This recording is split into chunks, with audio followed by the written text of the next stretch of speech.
Kryeministri i Republikës së Kosovës Albin Kurti ka zhvilluar një takim me përfaqësuesit e koalicionit Nisma Shqipëria Bëhet, Adriatik Lapaj, Endri Shabani dhe Panajot Soko. Ky takim u realizua pas certifikimit të rezultateve të zgjedhjeve të nëntëshkurtit nga Komisioni Qendror i Zgjedhjeve. Gjatë këtij takimi, Kurti falenderoi mysafirët për urimet dhe vizitën e tyre. Ai informoi ata mbi avancimet në bashkëpunimin shtetëror ndërmjet Kosovës dhe Shqipërisë, duke theksuar rëndësinë e marrëveshjeve të arritura që ndikojnë drejt për drejt në përmirësimin e kushteve për qytetarët e të dy vendeve.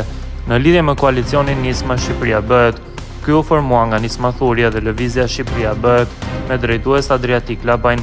Koalicioni synon të ofrojë një alternativë politike që jep fund tranzicionit të gjatë dhe të krijojë një politikë të re, larg prej atyre që kanë kontribuar në vështirësitë e Shqipërisë gjatë 34 viteve të fundit.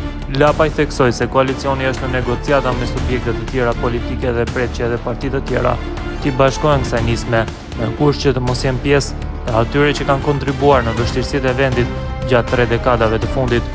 Ai gjithashtu theksoi se koalicioni do të garojë në zgjedhjet e 11 majit me lista të hapura dhe se nuk do të bashkëpunojë me asnjë subjekt politik që ka qenë pjesë e qeverisjeve të kaluara, që sipas tij kanë sjellë rrënim ekonomik dhe social.